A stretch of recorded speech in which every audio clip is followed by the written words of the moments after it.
Herritarren bizi kalitatea ez dutela urratuko nabarmendu du. EAJak eta Euskal Herria Bilduk egiturazko neurriak hartzearen beharra defendatu dute krisi energetikoari aurre egiteko. Kaixo guztioi eguerdion, irailak 7 asteazkena da. Akusazioz beteriko aurrez aurrekoa izan zen atzokoa, Madrilgo Senatuan Feijóo eta Sánchezen artean hauteskunde zikloaren hasiera betean. Lehia horrek ia estali zuen energiari buruzko eztabaida, baina neurriei buruz ere luze aritu ziren. Espainiako Senatuan energia krisiari aurre egiteko neurriak izan dituzte hizpide. Gobernu presidenteak hitzeman du ez dela negu honetan neurri dramatikorik ez itzalaldirik izango, eta aurki industriari zuzendutako neurri berriak izango direla iragarri du. Kogenerazioa erabiltzen duten industriei salbuespen iberiko aplikatuko diete, Euskal Industriako papertegi eta enpresa handiei mesede egingo dien neurria da hau. Enpresa industrial asko ataka larrian jarri ditu energia prezioen garestitzeak, eta Espainiako gobernuak iragarri du aukera emango diela enpresa gehiagori aurrerantzan euren faktura murriztu ahal izateko. Pedro Sánchezek Senatuan iragarri duena izan da salbuespen iberikoa ezarri ahal izango dutela eta horrela prezio mugatuaz probestu kogenerazioa erabiltzen duten industriek, alegia gas kontsumo handia dutenek. Eta neurri honek eragin handia izango du Euskal Industrian. Izan ere lantegi ugarik erabiltzen dute elektrizitatea eta beroa sortzeko erabiltzen den kogenerazioa deituriko teknologia. Araban, Bizkaian eta Gipuzkoan 97 enpresa dira erabiltzen dutenak. Horiek 364 megawatt sortzen dituzte, Espainian sortzen den potentziaren 8%. Papergintzan, enpresa kimikoetan, keramiken eta ongarrien sektorean erabiltzen da gehienbat kogenerazioa, eta horien adibide ditugu Zikuñaga, Smurfit, Kapa, Nerbion edota Papres bezalako papergintza sektoreko enpresak, baita Petronor edo Michelin industria handiak ere. Senatura itzuliz salbuespen iberikoa enpresa horietara zabaltzeko neurria txalotu dute jeltzaleek. EH Bilduk bestalde energia sektorean esku hartze handiagaren beharra defendatu du. Euskal Herria Bildu considera que hacen falta medidas estructurales, sistémicas.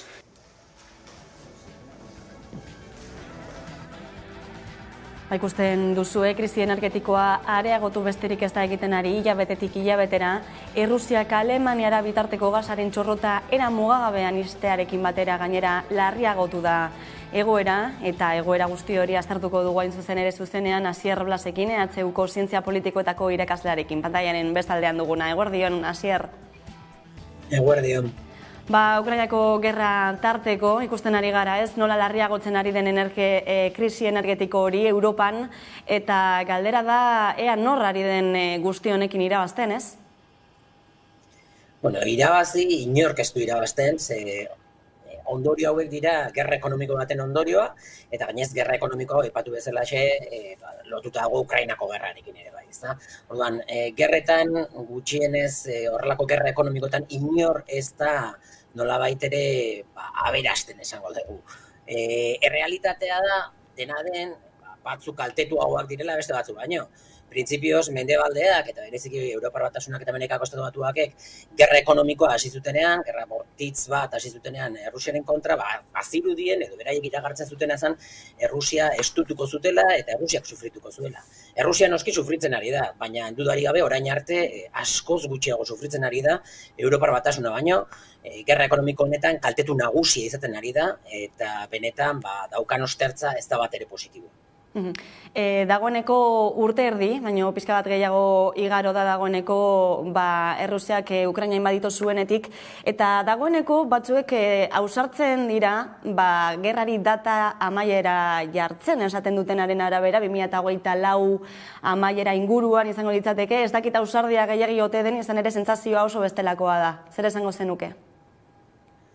Bueno, momentu enten iragarpenak egitean nire ikuspegitik oso zaila da.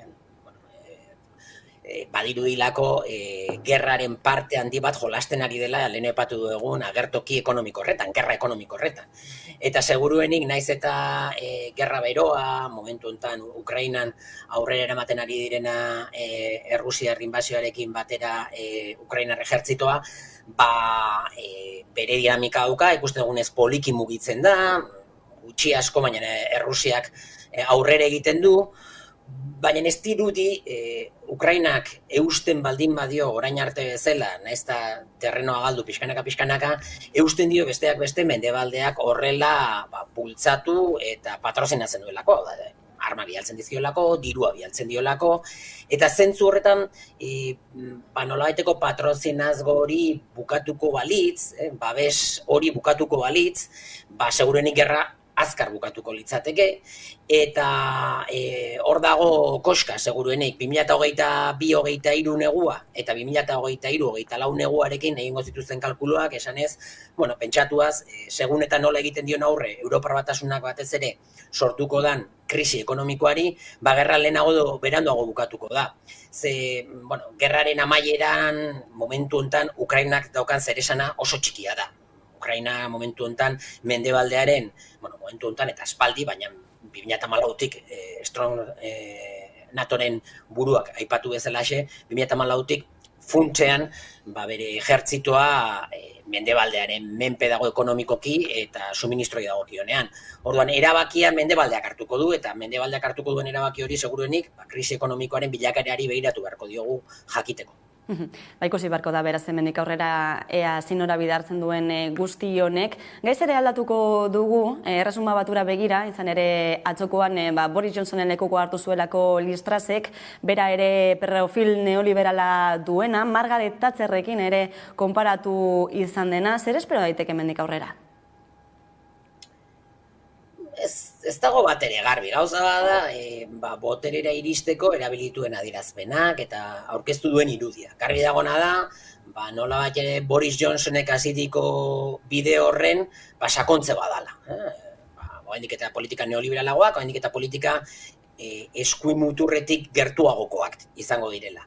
Eta gainera adierazpenak egiteko moduak oso gogorrak, eta alde horretatik Boris Johnsonek hautsi zuen kristal hori orain gehiago hausten du hautagai berria izango dena, edo lehen ministroa izango dena, ez hautagaia, eta Liz Trussen irudia saiatu dira konektatzen Margaret Thatcherren irudiarekin. Baina ikusteko dago zer egingo duen. Momentu honetan Erresuma Batua krisi sakon batetan dago, krisi ekonomikoan ere bai, gerraren ondorioz, eta baita ere krisi propioa du Brexitaren kudeaketa. Alde horretatik, ez dut uste benetan aldaketa handiegirik gertatuko danik bere agintaldian. Adierazpenen garrantzia aipatu izan duzu eta ikusi dugu ez da aste honetan ere Txileko konstituzio berriaren galdetegian zenolako emaitzak lortu diren, zenolako garrantzia izan duten sare sozialek, diskurtzoek, honetan ere, hautaketa honetan ere horrek errelebantzia izan du? Nik uste, munduan politikari behiratzen dugu geroz eta gehiago polarizatzen ari da diskursiboki politika. Muturretara joaten dira, irabazi nahi dituztenak hauteskundeak, hautagaitzak eta abar, ezta? Horrek ez du esan nahi gero praktikan egiten dituzten gauzak oso desberdinak direnik, baina behintzat muturretara bai joaten direla diskursiboki. Eta hori ikusi dugu Britainia Handiaren kasuan eta baita ere Txileren kasuan. Gainera, hor argi gelditzen da sare sozialen papera oso garrantzitsua dela, baina sare sozialen papera garrantzitsua da edabideen paper subalterno gisa. Edabideen kontrola duenak, eta hori ikusi da, adibidez, Txileko kasuan, indar progresistek ez dituzte kontrolatzen edabideak, eta edabideek sortzen duten kanpaina informatibo bat eta desprestigio guzti hori nolabaiteko ihartzuna lortzen du sare sozialetan eta gainez sakondu egiten da eta eramaten da oraindik eta gehiago muturretara, ez da? Eta, horregatik ikusi ditugu Trump fenomenoa, Bolsonaro fenomenoa edo Johnson fenomenoa bezalakoak Britainia Handian. Horixe beraz, gaurkoz Asier Blas, mila esker, beste behin gurean izateagatik. Eskerrik asko zu.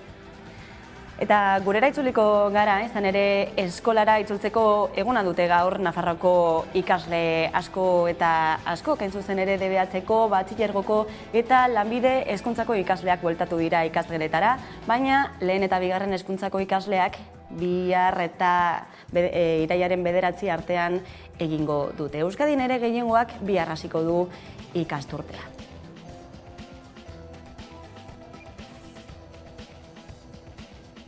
Eta arlo politikoan, Nafarroan kurtso politikoari hasiera eman zaio, Sandra Urrarena da kronika. Nafarroako parlamentuak hasiera eman dio ikasturte berriari. Hauteskundetarako 9 hilabete besterik geratzen ez dira eta krisi ekonomiko eta energetikoa begi bistan ditugularik negu mugitu antzeman daiteke politikan. Atzo astelena, ohiko bozeramaileen batzarrea jarri zen martxan urte politiko berri honekin batera. Bi izan ziren parlamentuan jorratutako gai azpimagarrienak.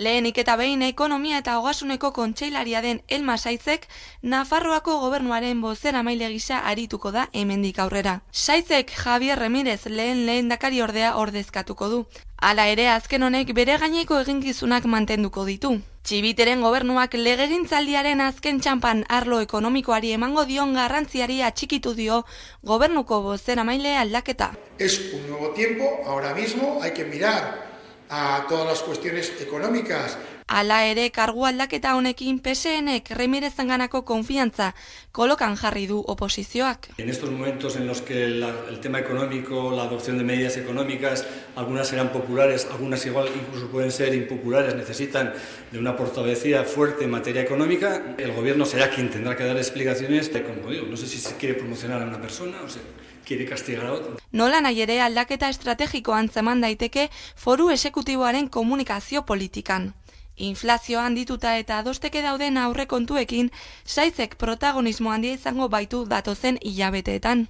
Bestetik, Sodenako musukoak izan ziren protagonista parlamentuan. Sodena enpresa publikoak 2020 urtean 1,2 milioi musuko erosi baitzituen, gaur egun biltegi batean gordirik dagoen materiala hain zuzen ere. Oposizioak diru publikoaren kudeak eta txarra egotzi eta gardentasuna eskatu dio exekutiboari. Nola eta zergatik hartu ziren erabaki horiek, ze interesen arabera, eta ia Nafar gobernuak ez zuen alternatibarik eta ez zion interbiderik eman material horri, gaur egun modu lotsagarrian gordeta jarraitzen du.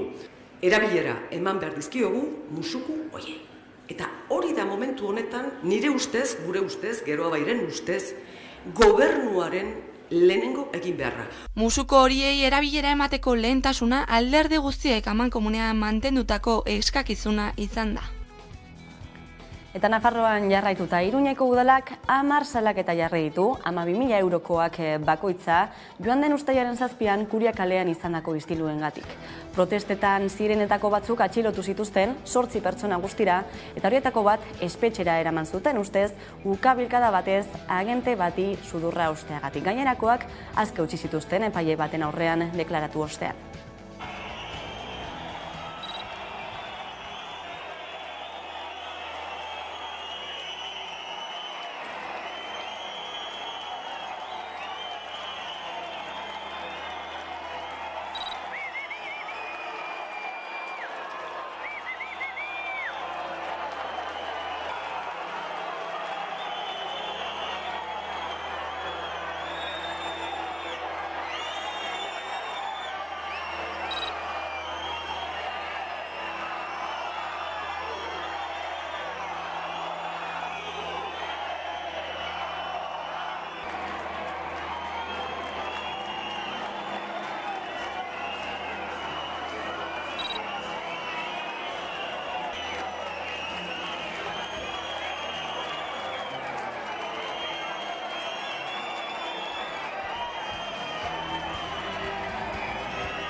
Eta Nafarroako bandera erraldoiarekin diru publikoa xahutzea leporatu diote Enrique Maia alkateari. Iruñeko udalak adierazpen bat onartu du astearte honetan presidentzia batzordean PSN Euskal Herria Bildu eta Geroa Bairen botoekin gobernu taldearen xahutzea eta opakutasuna salatzeko. Ekainaren 24an jarri zuten gogoratu Iruñeko Foruen plazan Nafarroako bandera erraldoia eta orotara 178.000 euroko kostua izan zuen.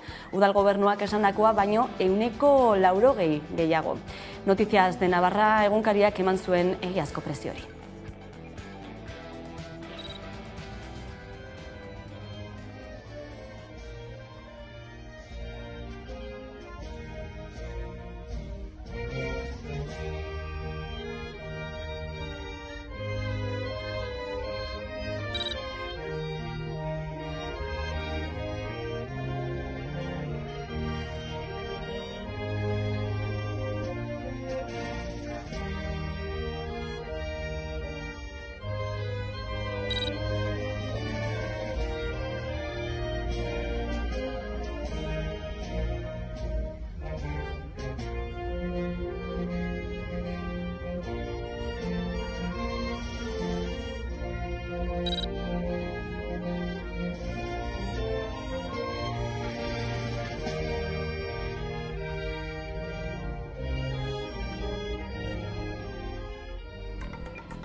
Eta ekonomia gaiei helduta, Arabako metalean 3 greba egunera deitu dute, LAB, Comisiones Obreras, SUSO, ESK eta CGT sindikatuek, baina horren aurretek bihar patronalarekin bilera egingo dute. Nerea Garzia. Sindikatuek hilaren 21, 22 eta 23 lanuzteak egingo dituzte. Aurretik bihar zea patronalarekin elkartuko dira bilera batean. Patronalari eskatu diote gogoeta egiteko eta gogorazi dute bertan bera utzi zuela ekainaren 29an jarrita zuten hitzordua. Joritz Iglesiasek ELA sindikatuko kideak azaltzen duenez mobilizazio horiekin jarraipena eman nahi diote maiatzean egindako aldarrikapenei. Irailean greba ditu dugu Arabako metalean, irailaren 21, 22, 23, eta horrekin egiten duguna da jarraipen bat eman maiatzean ekainean egin genituen greba deialdiei. Eskatzen duguna oso sinplea da KPIko igoerak eta lanaldi jaitsiera, izan ere Arabako metalean daukagu Hego Euskal Herriko lanaldirik handiena. Hortaz aparte, lan osasunean, berdintasunean, bajen osagarritan eta beste kontuetan ere hobekuntza batzuk ere eskatzen ditugu, baina orain garrantzia ematen ari gara lanaldi jaitsiari, KPIari eusteari, izan ere zerak horri ez du mahai gainean jartzen. Aurten 10 urte beteko dira Gasteiz Europako Green Capital izendatu zutenetik, eta urte horrena ospatzeko hainbat jardunaldi eta ekitaldi antolatu dituzte irailean eta urrian zehar. Nerea. 2022an 10 urte beteko dira Gasteizek Europako Green Capital izendapena jaso zuenetik. Arabako eta Euskadiko erakundeek baita fundazioak ere hainbat ekitaldi eta jardunaldi antolatu dituzte hurrengo hilabeteetan. Antolatutako ekintzen artean aipatzekoa da Zaz abeslari frantsesaren kontzertua urriaren 7an Foru Plazan. 2012ko urriaren 21an Gasteiz izendatu zuten Europako hiriburu berdea. 10 urte pasa dira eta hiriko baita lurraldeko erakundeek bere agendetan izan dute ingurumenaren kontzientziazioa zabaltzea eta indartzea.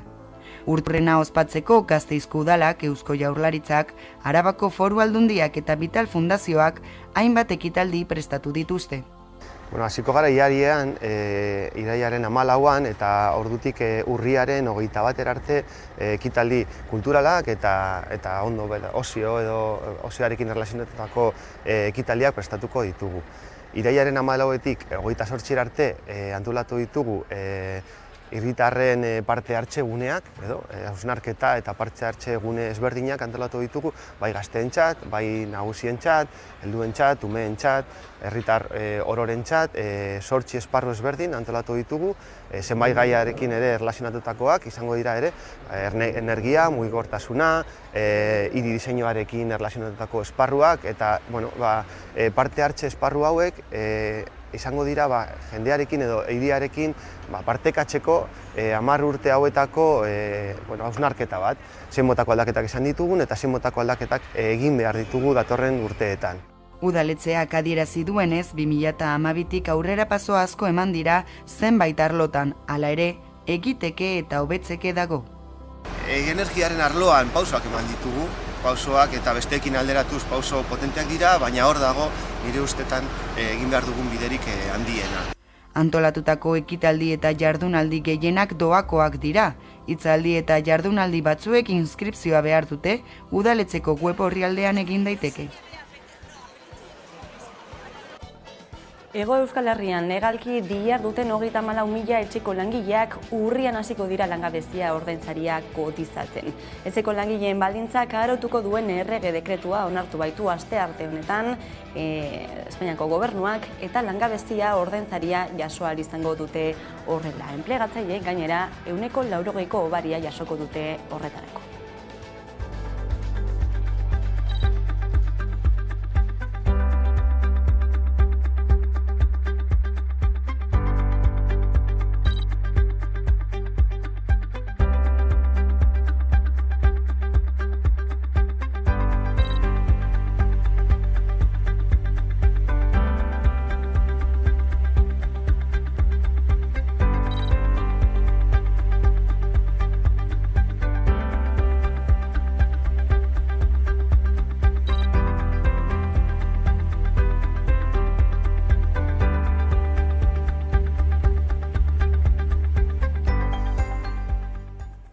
Gai zaldatuta, Elkanoren lehorreratzeak jendetza bildu du Getarian. Berezia izan da aurten urte muga, 500 urte lehen aldiz munduari bira eman ziotela, eta 100 urte itzulerari buruzko antzezlana egiten hasi zirela. Getariarrek bizi duten eta bizi berritu duten jaia da.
Eta beste jai bat ere protagonista, Hondarribiko alardea asteko atzera kontaketa hasi delako. Jaizkibel konpainia urteroko eran aterako da bihar, desfile baztertzailearen aurretik. Konponbiderik ez da bideratu izurriaren urteetan, baina aldaketa gogoa agerikoa da.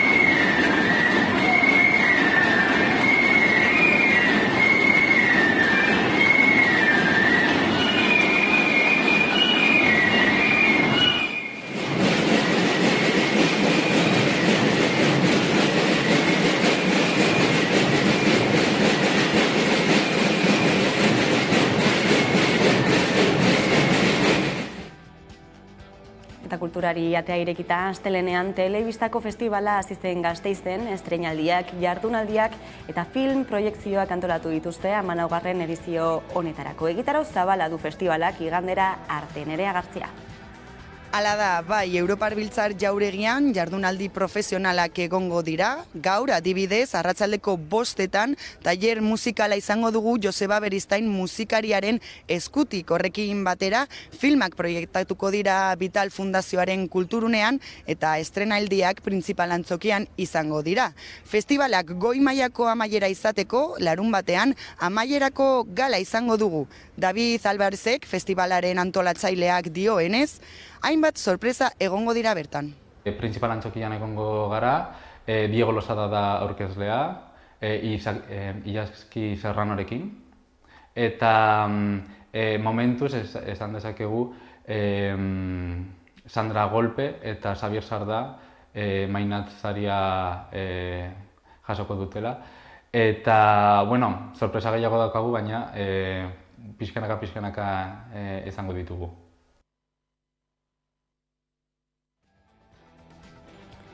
Eta datorren hilaren 16an, 4. aldiz ospatuko dute Nafarroa Oinez Tafallan. Erdian erein lelopean, azken 4 hamarkadatan euskaraz bizitzeko lan egin duten belaunaldiak omenduko ditu Garcés de los Fallos ikastolak. Informazio horrekin utziko zaituztegu eta tarte baten ondoren itzuliko gara eguneko elkarrizketa nagusiarekin. Gaurkoan gurekin izango dugu Garbine Aranburu Lab sindikatuko koordinatzaile orokorra. Orain arte.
egunero legez, eguneko elkarrizketari atea irekitzeko ordua heldu da, eta horretarako gaurkoan gurekin daukagu Garbiñe Aranburu, Lab sindikatuko koordinatzaile orokorra, eguerdion, ongi etorri. Kaixo, eguerdion. Bueno, iraila heldu da, kurtso hasiera askorentzat, inflazioa oso altua oraindik, eta udazkena gogorra datorrela omen diote. Zeintzuk dira aurreikuspenak langileentzat batez ere? Egia esan, udazken eta negu gogorraz hitz egiten digute, ziurgabetasuna da, ez? Egun hauetan asko entzuten dugun hitza eta asko errepikatzen da hitza, baina guk ziurtasunak ditugu, ez? Eta ziurtasunak, hirutan laburbilduko nituzke. Alde batetik, langilei ezin zaigula esfortzu gehiago eskatu, hori da lehenengo ziurtasuna. Azken urteak ere jada nahiko gogorrak izan direla langileentzat. Egia da Ukrainiako gerraren eraginez egoera okertu egin dela. Gerrari irtenbide negoziatu eta diplomatiko bat eman ordez, bide belizista hautatu izanak ere gerraren luzatzea eta krisi ekosozialaren eraginak areagotzea dakar, baina testuinguru horretan, esan bezala langilei esfortzu gehiago ezin zaio eskatu, ez? Langileek azken urteetan, 2011tik ona, erosalmenean bataz beste 6.000 euroko galera bat izan dugu esaterako, ez? Beste alde batetik, bigarren ziurtasuna da egoerak errotiko aldaketak eskatze ditula, egoerak politika publikoen norabide aldaketa bat eskatzen dula, karril baten, eskuineko karril hartzeak, kapitalismoaren karril hartzeak azken batean kolaso egoera batera eramaten gaitula, eta herritarren gehiengoaren mesedetan izango diren politiken aldeko autu argi bat egin behar dela. Horrek esan nahi duna da, krisi ekologikoari begietara begiratu behar zaiola eta sakoneko irtenbideak planteatu behar direla eta berastasunaren bidezko banaketaren eztabaidari heldu behar zaiola. Gaur-gaurkoz, zoritxarrez, ikusten duguna da, elite ekonomikoak direla transizio hori lideratzen ari direnak eta herritarrek behar dugun transizioko sozialista eta feminista horri etzaiola ekin. Norabide hori ez dela behar bezala finkatua. Eta horren aurrean, hirugarren ziurtasuna langileoi antolatu eta borrokatzea dela gelditzen zaigun irtenbidea, eta horretan ari gara. Pasadan ikasturtean hainbat borroka sindikal eta sozial aktibatu ziren, horien ondorioz hainbat tokitan emaitzak ikusten ari gara, eta urtengo kurtsoan ere hori izango da gure iparra, eta hori da pixkat esperantzarako bidea irekitzen diguna, ez? Inflazioaren ondorio zuzenetako bat aipatu duzu, erosalmenaren galera hori. Zuek ura berreskuratzeko KPI-aren araberako igoerak proposatzen dituzue bai soldatetan eta pentsioetan esaterako, baina ameskeria da hori? Ez dugu uste inolaz ere ameskeria badanik, ez? Eta guke aldarrikapen horri eutxiko diogu. Esan bezala, gure ustetan, aberastasunaren bidezko banaketaren eztabaida bati ekin behar zaiolako, eta horrek ezinbestez soldatak hobetzea eskatzen du. Soldatak, azken urteetan sortzen den aberastasunaren horretan, geroz eta bazati txikiagoarekin geratu behar izan dira, geroz eta banaketa desorekatuagoa delako, eta orain, KPI-aren araberako soldata igoerei uko egiteak, suposatuko luke, desoreka horretan sakontzen jarraitzea, ez? Era berean ere soldatako hobetzeko bestelako neurri batzuk ere hartu behar direla iruditzen zaigu.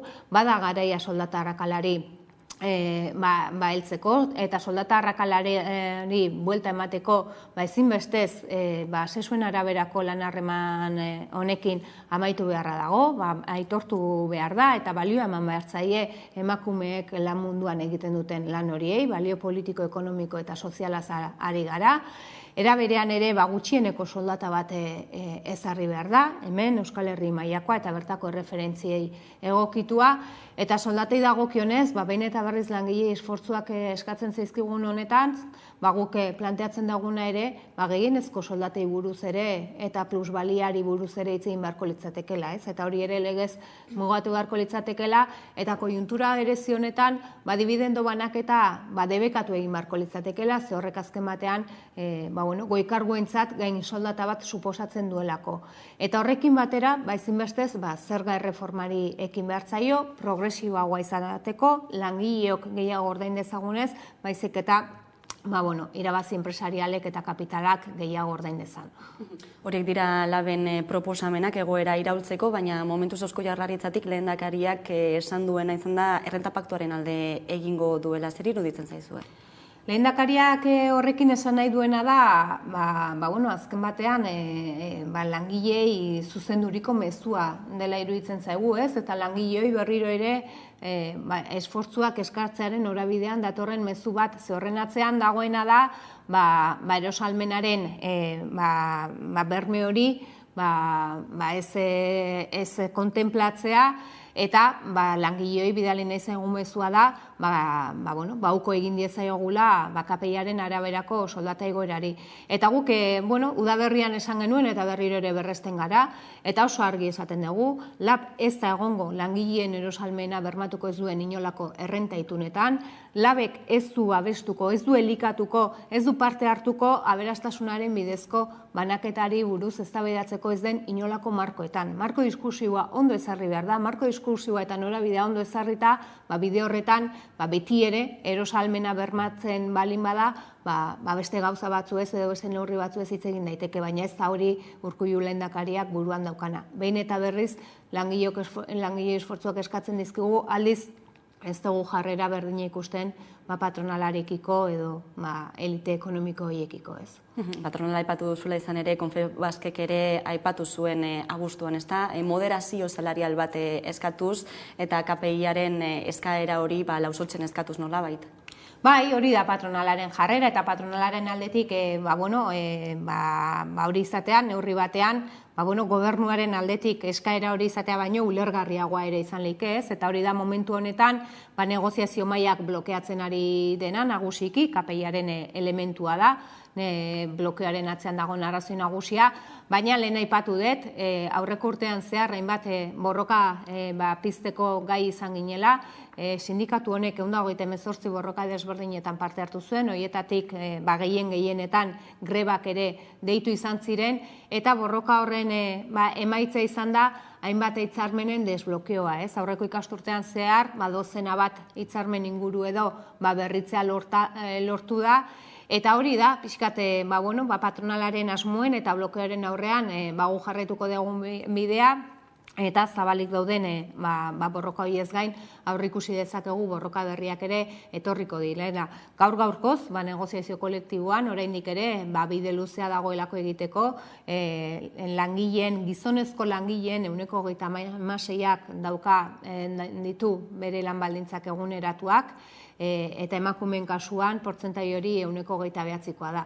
Datu hauek lan harremanen kontseilukoak dira, Euskal Herri osoko daturik lortzerik ez daukagun Nafarroan eta Ipar Euskal Herrian ez delako horrelako azterketarik egiten, baina honek erakusten duena da ere, oraindik zenbat langile dauden hitzarmena berritu gabe, eta negoziazio kolektiboan ere ematen ari den arrakala hori baita ere biztan uzten du. Arazoa kolektiboa da, ez norbanakoa, eta Europa mailan behintzat ikusten ari gara greba deialdiak ere areagotu direla, greba orokorretarako deialdiak ere badaudela. Hemen gurean horretarako aurreikuspenik alda? Guk aurreko ikasturtean gogoeta horrekin ekin genion ikasturteari, ez? Eta gure ustez momentu egokia zen, greba orokor bat deitzeko, gogoratu behar da lan erreforma, pentsio reforma, eztabaida bete-betean ginela, pandemia egoera batetik ateratzen ari ginela, eta orduan ere, errotiko aldaketak eskatzen genituela.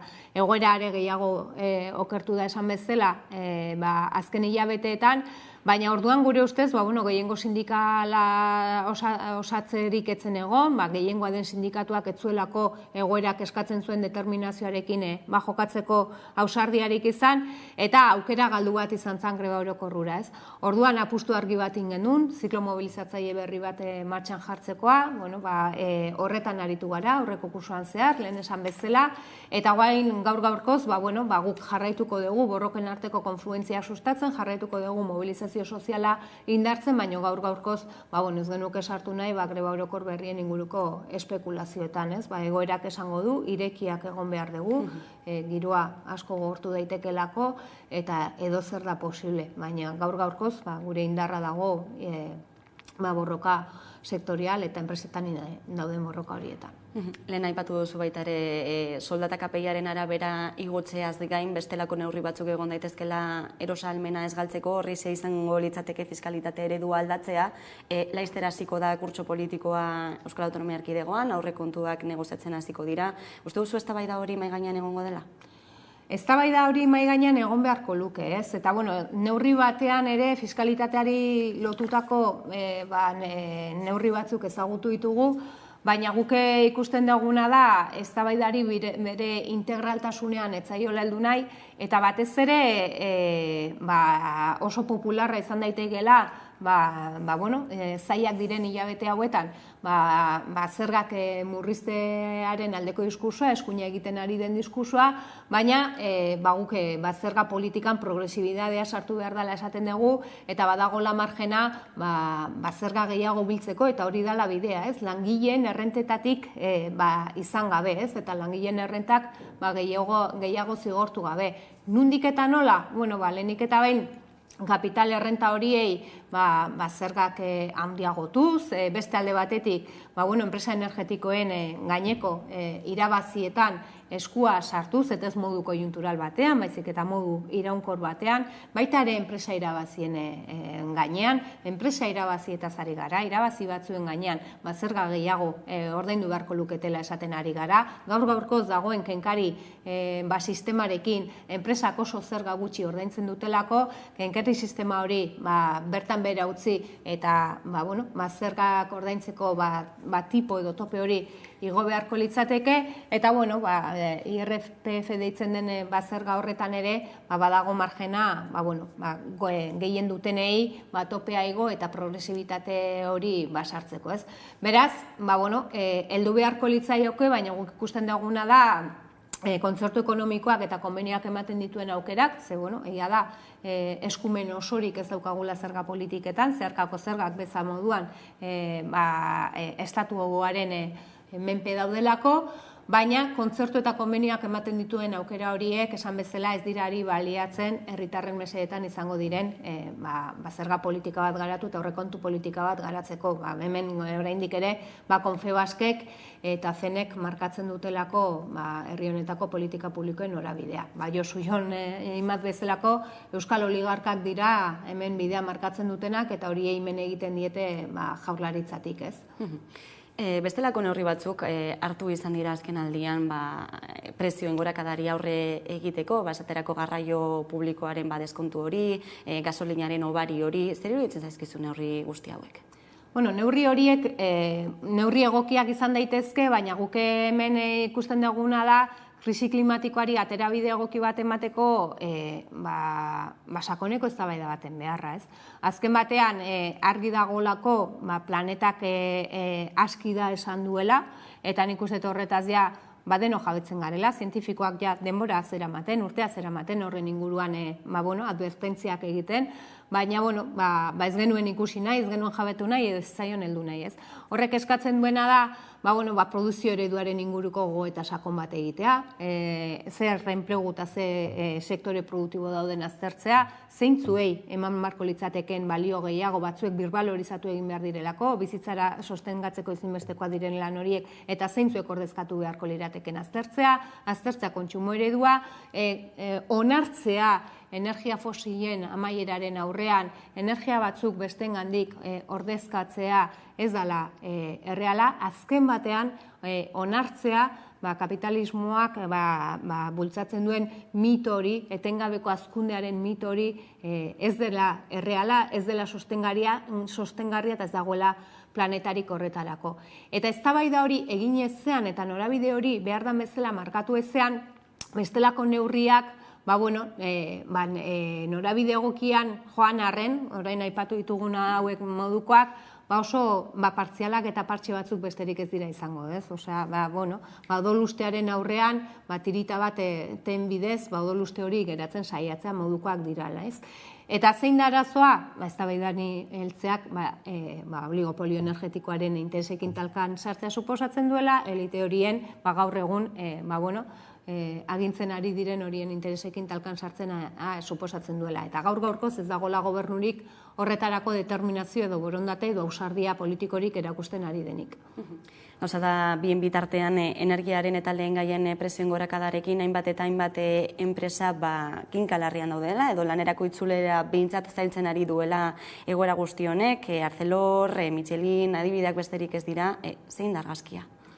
Bueno, guk ikusten daguna da enpresa handi horiek, multinazional handi horiek eta beste hainbat enpresa handik testuinguru oro baliatzen dutela beraien posizioa hobetzeko. Testuinguru oro baliatzen dutela langileen lan baldintzetan koska bat atzera egiteko eta horiek direla neurri batean ere, enpresen norabidea markatzen dutenak. Enpresa horiek azken urteetan izan dituzten irabaziekin eta egin dituzten dividendo banakitekin badaukate margen nahikoa gaur egun bizitzen ari diren momentuari aurre egiteko langileengan eragin hori proiektatu gabe, ez?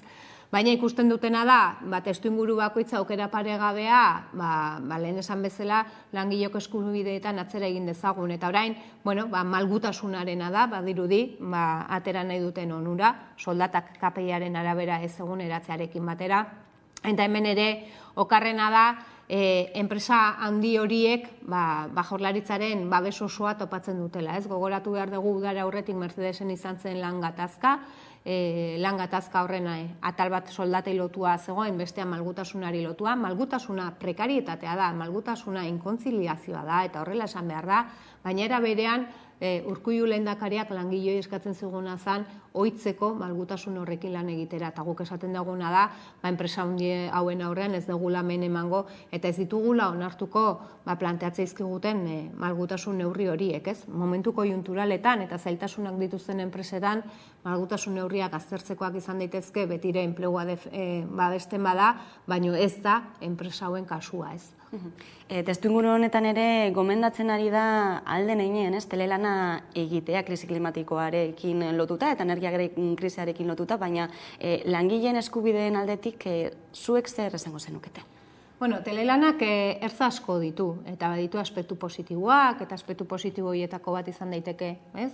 Mugikortasuna mugatzea, eta horrek duen eragina klimaren ikuspegitik, baina baditu ere bestelako aspektu negatibo batzuk eta gutxienez arauketa bat eskatzen dutenak, ez? Lehenik eta behin, gu ez gara erabat telelanaren aldekoak, telelana eta lan presentziala uztartzearen aldekoak edo kombinatzearen aldekoak gara, azken batean, telelana hori ze baldintzetan egiten den ere gogoetatu behar da, telelanean eta etxean gaudenean bitartekoak nor jartzen ditun, nork ordaintzen duen argindarra, nork ordaintzen duen berogailua, telelanean egoteak ere eta bakoitza bere etxean egoteak ere individualizazio bat ekar dezake eta isolatze bat ekar dezake, eta hori kolektiboaren kaltetan izateaz gain norberarengan ere, norberaren osasunean ere eragin negatibo bat izan dezake, baditu horrelako bestelako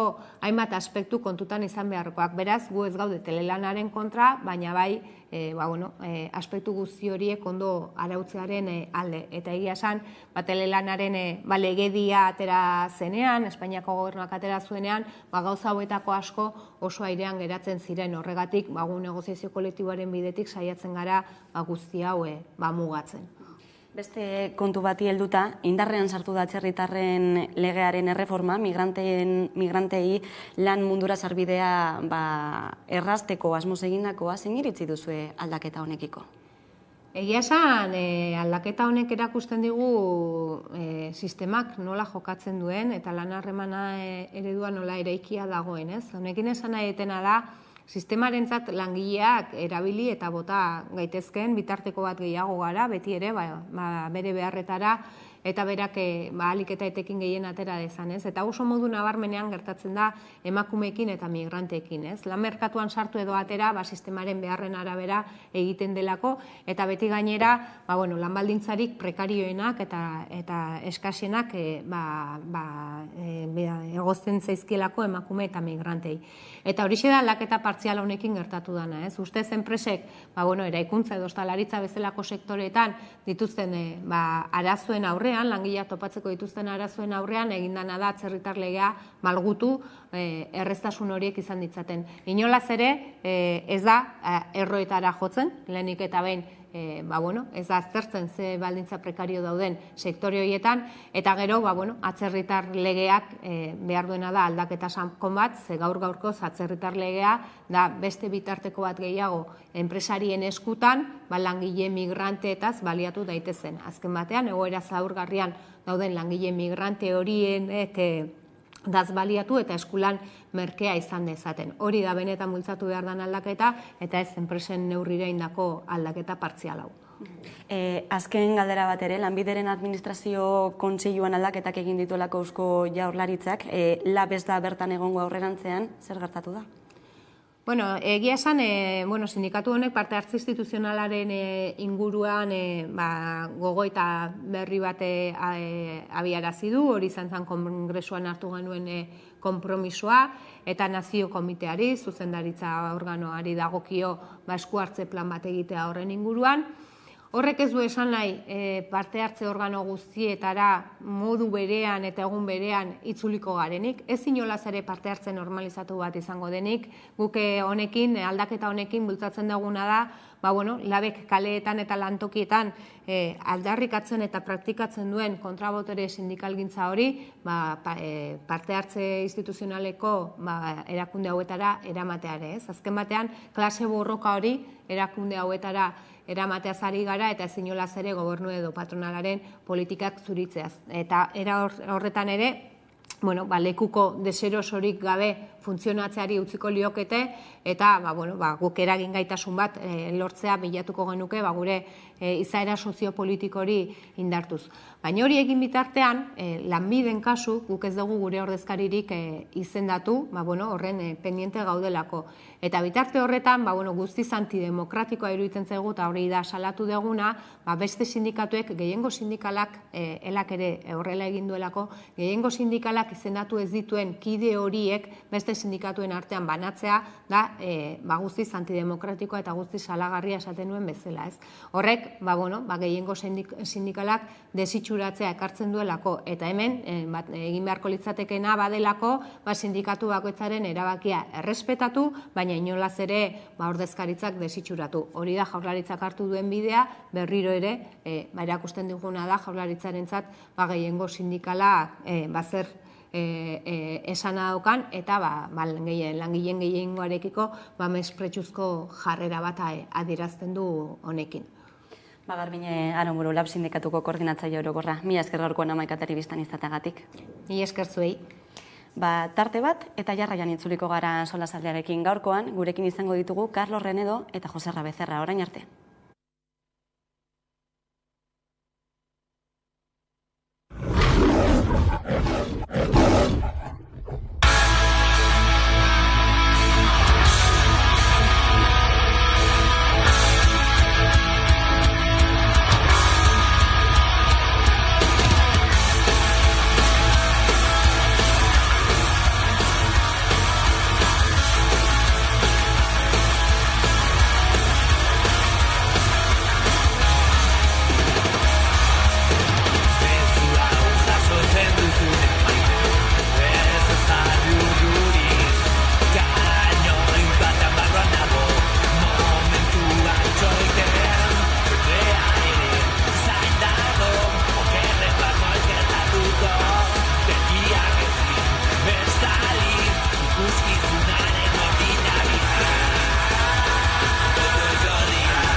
Gainetik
Telebistako festivala urte luzez antolatu izan da Arabako hiriburuan. Hainbat telesaileko protagonista hurbildu dira Gasteizko printzipal antzokira euren zail berriak aurkeztera. Hala ere, 2 urte gogorrak bizi izan ditugu eta pandemiak izugarrizko eragina izan du kultura ekitaldietan. Festivaleko aurreko 2 edizioak bitziak izan dira, lekuz aldatu ziren segurtasun neurriak bermatzeko, jardunaldiak murriztu behar izan zituzten eta hainbat protagonistek telematikoki parte hartu zuten festivalean. Bai, hori da, azken 2 urteak nahiko gogorrak izan dira pandemiaregatik. Izan ere, edukiera aldetik edo logistika aldetik izan dira, arazo gogorrenak. Eta horretarako, proiektu gehienak Europa Biltzar Jauregian egin genuen. Izan ere, iaz, iradirarenan egin genuen, amaierako gala, eta horrela segurtasun distantzia mantendu genuen eta jende asko ezartu genuen. Egitarau zabala dute aurtengo ediziorako printzipal antzokira bueltatuko dira estrenaildi guztiak baita amaierako gala ere. Europar Biltzar Jauregian berriz profesbal jardunaldiak antolatuko dira eta aurten lehenengo aldiz Dendaraba ere izango da festivalaren beste eszenatoki bat. Vital Fundazioaren kulturunean astean zehar hainbat film proiektatuko dira. Fundazio Vital kulturunean proiektuak egingo ditugu, AMC, 4 dokumentala proiektatuko ditu. Gero ere printzipal antzokira bueltan gaude, amaierako galarekin. Aurten profesional jardunaldiak ere izango ditugu. Hainbat mahai inguruak izango ditugu eta nik uste oso leku aproposa da harremanak eta networking sortzeko eta sinergiak sortzeko profesional lentzat. Larun batean, Iraia Kamara amaierako gala ospatuko da eta bertan hainbat sari entregatuko dira. Konstantino Romero saria, Joan Mainat saria eta beste batzuk. Gainera, ekitaldira hurbilduko dira telebistako pertsona ospetsuak. Printzipal antzokian egongo gara, Diego Losada da aurkezlea, Iazki Serranorekin. Eta momentuz esan dezakegu Sandra Golpe eta Xavier Sarda Mainat saria jasoko dutela. Eta, sorpresa gehiago daukagu, baina pixkanaka izango ditugu.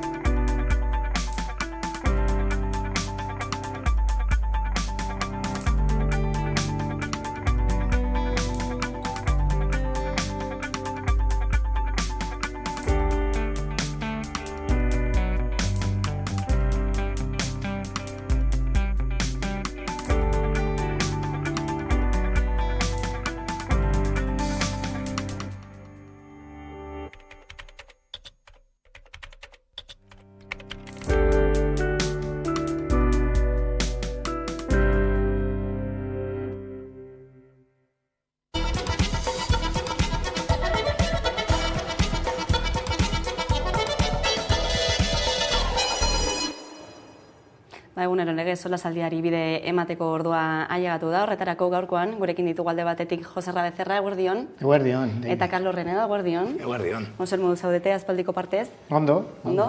Oso ondo. Izketa gai nagusia da gaur ere, energia krisiarena, atzoko senatuko eztabaida horren bueltan, gertatutakoak alde batera utzita ez, baina aste honetan Errusiak iragarpenak bete ditu eta Nord Stream gasbidearen txorrotaren hornidura itxi du era mugagabean, dio Europar Batasunak ezarri dizkion zigorrak kendu arte behintzat. Gerra testu inguruan hartutako erabakia, gerra ekonomia zagean ere hitz egin dezakegu, baina gauza da hemen baditugula ez, arazoak energiarekin, larriagotzen ari dela egoera eta prezioek goraka eta goraka jarraitzen dutela. Kezkatuta zaudete?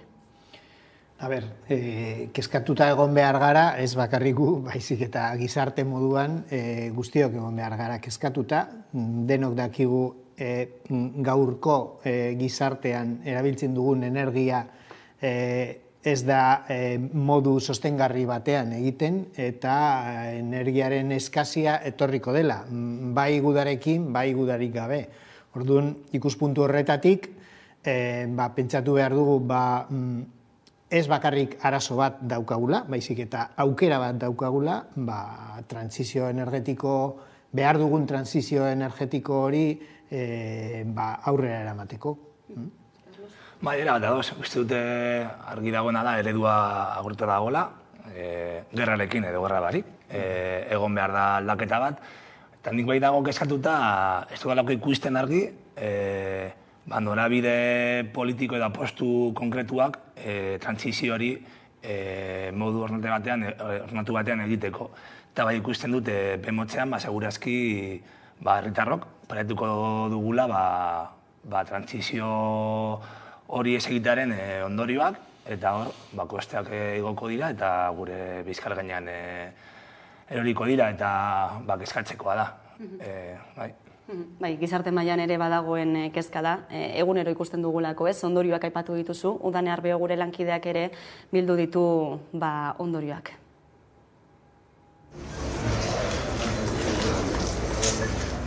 Europa gasarekiko duen menpekotasuna agerikoa da eta Errusiak Nord Stream gasbidea itxita izateak prezioen gorakada ekarri du. Auzi honen erdian euroaren dolarrarekiko balioak beherantz egin du eta horren presioa nabaria da. Burtsetan ere galerak izan dira. Ikusi ezagun sakonago. Errusiak Nord Streameko gasa moztu zuenetik 130 garestitu da gasa. Petrolioari dagokionez lurralde petrolio esportatzaien erakundeak eta haren aliatuak Errusia buru dutela ekoizpena simbolikoki jaitsi ondoren petrolio upela garestitu eginda. Atzo arratsaldean esaterako $95 ari zen salerosten Brent upela, goizean baino $2 gehiago. Europako burtsetan ere ezkortasuna nagusitu da hilabeteotan Europako ekonomiak eta enpresek izan dezaketen bilakaeraz. Eta guzti honek gurean ere eragina du. Izan ere Euskal Autonomia Erkidegoko elikadura kate handietako salmentak 5,2 jaitsi dira 2022ko uztailean, aurreko urteko hil berarekin alderatuta. Hori erakusten dute Eustatek landutako datuek. 2022ko ekainaren aldean prezio konstanteetako salmenten bilakera ere negatiboa izan da, 1,5ko jaitsirarekin urtaro eragini gabeko terminoetan. Sektoreka aurreko hilabetekoekin alderatuta atzerakada izan da bai elikaduran baita gainerako produktuetan ere. Urte arteko tasan 2021ko uztailarekin alderatuta salmenten bilakaera ere negatiboa izan da bi sektoreetan. 6,8 gutxiago elikaduran eta 2,2 gutxiago gainerako produktuetan. Aldagai guzti horiei eta beste askori ere begiratu beharko diete aste honetan. Europako Batasuneko energia ministroek larrialdiko bilera izango dutelako, batez ere energia merkatuei buruz hitz egiteko. Gaudanek aipatu duen bezala bihar bilduko dira. Europar Batasuneko 27 energia ministroak urgentziazko bilera batean merkatu elektrikoaren erreforma egiteko sakona diote egingo dutela. Zein norabidetan hartzen diozue bilerari? Begionez ikusten duzue estandakoa? Erreforma egin behar da, bai ala bai. Harrigarria da, orain arte, bai Frantzia, bai Alemaniak pairatu duten arte hau ez egitea. Espainian edo Portugalen arazoak genituenean haiek esan zuten ez merkatu elektrikoa ez dugu ikutuko, orain bai, ikutzeko prest daude. Ikutu behar da eta enpresa energetikoei botere batek daki eta seguruenez merkatuen alde eta enpresa nagusien alde egongo da bai herritarren alde baino gehiago, seguru. Enpresa energetikoei boterea kendu aipatzen zenuen, Joserra izan ere datuek diote, ezta, dagoeneko urte honetan ere hiru enpresa elektriko handienek irabaziak handitu dituztela eta bitartean herritarrek inflazio hori pairatzen, ezta, nola irauli daiteke egoera, Carlos? Nire ustez argi, ez bakarrik energiaren kasuan, nire ustez bizitzeko behar ditugun oinarrizko produktuetan, energia, ura, publikoak izan behar dira. Eta hor, nahi badugu orain interbentzioa egin behar da, baina nik argi ikusten duena da, sektori hori publiko izan behar da. Zaila da esku hartzea egitea edo zailatzea kontrolatzen prezio batzuk ekoizpena pribatua denean eta salmentatarena pribatua denean. Nire ustez hori da bidea, ez dakiz ze fasetan edo ze pausoekin, baina nik argi ikusten dut zibilizazio moduan bizitatuko behar ditugun bitartekoak eta oinarrizko elementuak publikoak izan behar dira, bestela beti gongo gara merkatuaren logika. Eta gaur egun, zoritxarrez, merkatuaren logika da irabazpenak handitzea, beti. Beste guztiaren gainean, pertsonak, natura. Orduan hori da, logikoa da enpresa handiek aprobetxatzea aukera hau, gehiago irabazteko hori da beraien logika. Guk ez badugu egiten esku hartze bat hori orekatzeko edo hori rebertitzeko, hori da ikusiko duguna urrengo urteetan. Bai, Carlosek aipatu duena ideala da, hori da energia publikoa izatea, baina seguru bilera horretatik hori ez dela irtengo. Nahikoa izango litzateke gobernuek tresna nahikoak izatea, energiaren prezioak edo energiaren hornidura egokitzeko eta kudeatzeko. Adibidez, lehentasunak ezartzea, non eta nola erabili behar den gas eskas hori eta ez merkatua izatea hori edatzen duena edo antolatzen duena. Horrekin nahikoa izango litzateke, baina nik pentsatzen dut enpresen esku geratuko dela eta merkatu sakratua da. Orduan, ikuspuntu horretatik, horrezagatik esan dut, esperantza gutxi ditugula. Izan ere hori da kezketako bat, ez? Ea datorren testuinguruaren aurrean, ez? Datorren udazken zail honen aurrean ea zenolako neurriak hartuko diren, ea herritarren gain jausiko den berriro ere krisia hori eta zenolako neurriak esan dudan bezala, ez? Ea bizi baldintzak baldintzatuko ote dituzten, ea murrizketak etorriko diren energiaren erabileran norbanakoetan, ez? Hori da kezketako bat.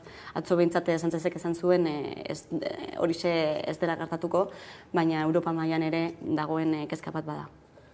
Bai, betxo nik uste dute orain arte, eta noski, eredu aldaketa hitz egiten dugunean, guztiok aldatu behar dugu eredua, egokitu behar gara, egun dagoen fase honetara, kontsumoa ere bai modu batean berpentsatu beharko da, mugatu beharko da, ez dut ere ekoizpen ere bai berpentsatu behar dela, zen dut ere hor egon behar dela energia berriztagarrien beste ekoizpen mota bat, eta agian publiko esan behar da, banatuta, hori pentsatu beharko da, baina bai ikusten dut, bentsat iragartzen dena edo llegatzen dela medioetatik dela, beti norbanakoen kontura egon behar dela aldaketa guzti hori, eta ez gure esku dagoela murriztea kontsuma eta bar. Baina gero benetan kontsumintzai handiei, edo zantzuten edo neurri gutxi jartzen dira, eta hori adibidez, nire txako bai da kaskagarriena, ez? Aurrekoan entzuten da, zeinbat politikaren aldetik aldatu behar dela eredua, mugikortasuna berpentsatu behar dela, ordua, kontsumoak eta tal, baina gero mugitzen zara ateratzen zara Bilbotik eta daukazu supersur hor bere horretan, lanean etengabe, HT etengabe. Orduan, ez dut batzuk esaten dutela, baina ez duten nahi benetan barneratu aldatu behar dela. Osa, jarraitzen dute euren lokura batean sartuta, igual ez dakitelako beste modu batean kudeatzen afera publikoa edo daudelako aurreko fase batean, eta ez dute nahi pentsatu hori aldatu behar dela. Gaur egun, holako makroazpikiturak mantentzea bere horretan a todo gas, niretzako hori da nire kezka, esaten duguna gero ez dugun nahi bete egin, eta hori kezkagarria da, porque bestela guk ez badugu egiten, naturak behartuko gaitu egitera. Denok egongo gara baldintzatuta, eta ikuspuntu batetik ondo da baldintzatuta egotea, ze sentsibilizazioa nola lortzen du gizakiok, behartuta zaudenean, orduan aldatzen duzu zure ohiturak, aldatzen dituzu zure ohiturak. Gero, Carlosek aipatu duena, gobernuen ohitura ez jasangarriak nola moldatuko ditugu, ezta? Ni pentsatzen dut gobernuen aldetik ez direla usartuko azken muturreraino eramatea trantsizio ekologikoak behartzen gaituena. Eta hau da aurrezpena oso zorrotza izatea eta ohitura aldaketa sakonak egitea, adibidez mugikortasunean. Ez dira ausartuko eta seguruenez gobernuek ezarriko dituzte neurriak kotxea erabiltzeko eta pizten dugun berogailua mantentzeko, energiaren prezioak horrela eusteko. Orduan, baldintzatuta egongo gara, baina momentuz, nire ikuspuntutik ez gara egon behar garen bezain baldintzatuta. Aspalditik datorren egoera, Ukrainako gerra tarteko, behin baino gehiagotan aipatu izan duzuna, bezerra, baina trantsizio energetikorako edo klima aldaketari aurre egiteko, jarri diren itunetan edo egin diren itunetan 2030 urtea jartzen da mugarritzat, atzera kontaketa hasia da dagoeneko eta behin eta berriro badirudi aspaldian balotan zeuden eztabaida batzuk bueltatu direla, adibidez energia nuklearrarena, nola ikusten duzue?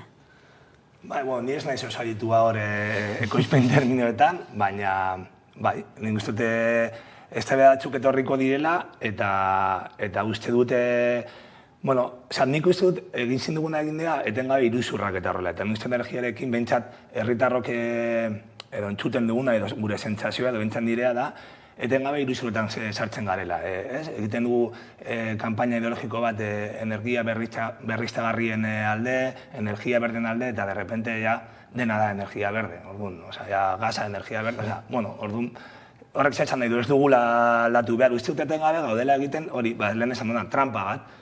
Badakigu norabidea aldatu behar dela, badakigu bestelako postuak egon behar direla, ohiturak aldatu beharko direla, baina baita ere, ez bakarrik kontsumenturak, produzioa eta aldatu beharko dela, murrizketa batzuk egongo dira, eta orduan dagoen energia ondo erabili behar da, baina bitartean, dagoena ondo dago, jarraitzen dugu, aldatu behar dugu, baina bitartean, daukaguna ondo dago. Eta nik uste dute, Josarrak esan duen, trantsizio ekologiko parametrotan kokatu behar garela, izango dela trantsizio bat, baina hasi behar garela ibiltzen. Eta uste batzuk ez dutela nahi, ez da lehenengo pausua emon.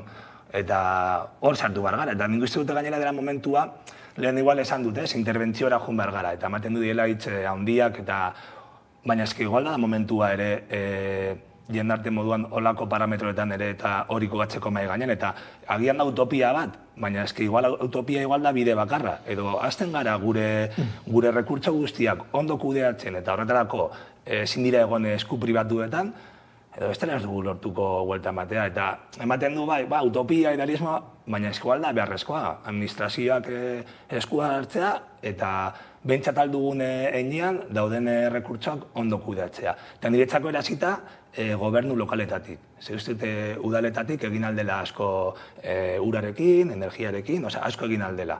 Txikia, baina uste hori dela bidea. A ber, trantsizioari bidea emateko lehenengo pausua da pentsakera aldatzea. Eta hori da, nire ustez, zailena. Jendearen pentsakera aldatzea. Orduan, erraza da esatea, gaza ez baldin badugu, nuklearra. Baina, a ber, hori da iruzur teknologiko bat.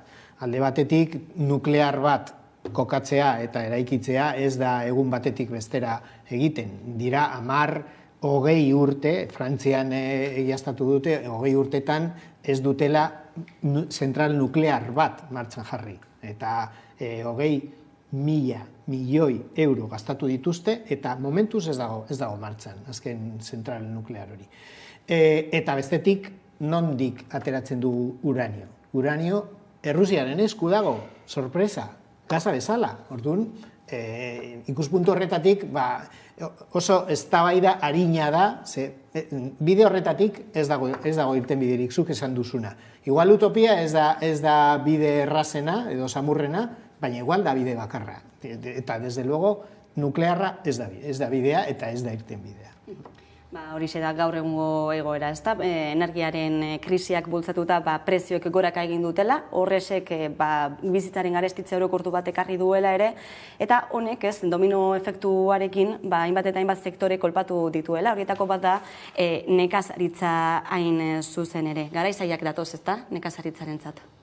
Ez izan dira gara jarrezak, uste dut ez, beti izan dela zaiak.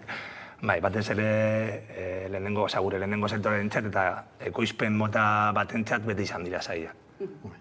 A ber, zaila da eta gainera udaldi honetan hirietan jaso dugun edo jasan dugun beroa nahiko azkar konpontzen da.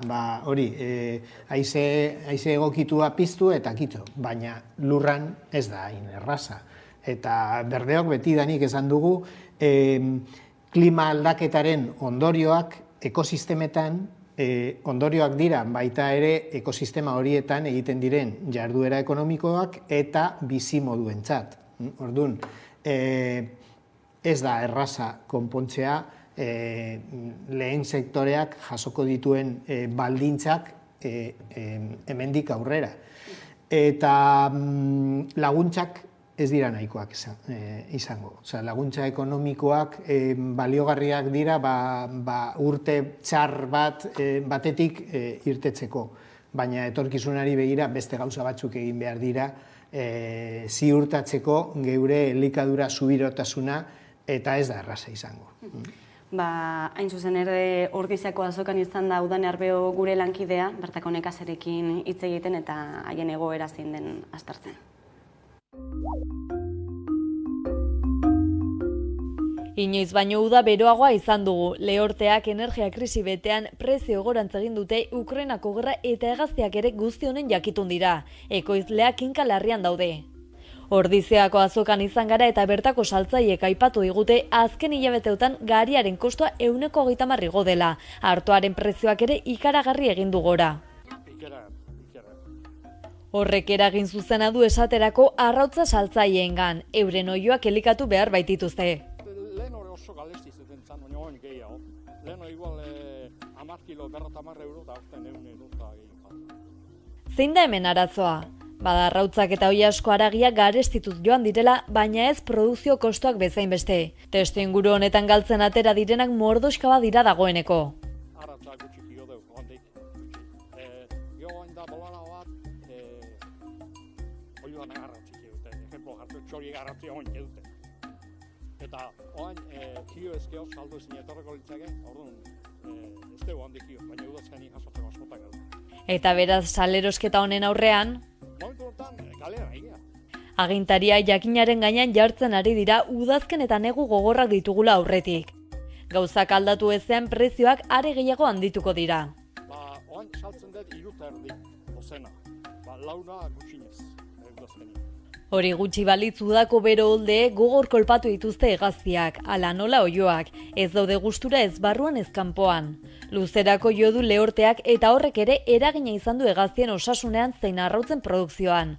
Hoi baino arrautza gutxiago jarri baitituze.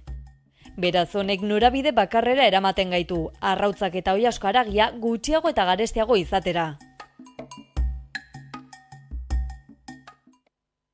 Hori Orditzako azokan kontatu dizkigutenak, ez? Agerikoa da, ez? Produkzio kostuak oso altuak direla, baina azken produktua ez dela hainbeste igo, dena den igo dela, ez? Eta kontsumitzaileengan ere, arazoak sortzen dituela batzuetan, ez? Espiral bat dago. Bai, nekazal munduan ez da bakarrik uraren kontua. Udaldi honetan askotan aipatu da, bueno, Euskadin edo Euskal Herrian ez daukago inolako arazorik urarekin. Baina ongarriak ere badaude, haziak ere badaude, fertilizanteak dena garestitu egin da. Orduan, gero esaten da, mugatu behar ditugu elikagaien prezioak dendetan. Bai, baina hori nekazal munduaren aurka jotzen baldin badu, hori sandwich bat da, eta sandwich barruan dago nekazal mundua, eta jasan ezina izan daiteke hori. Eta zenbat jasotzen duten, ez? Produktu horretatik azkenean nekazariek, ez? Lehen pertsonan kontatuko digu egoera, Bitxor Zantzezek, Euskal Herriko nekazarien elkarteko sindikatuko kidea da bera, zuzenean agurtuko dugu, eguerdion, Bitxor? Eguerdion.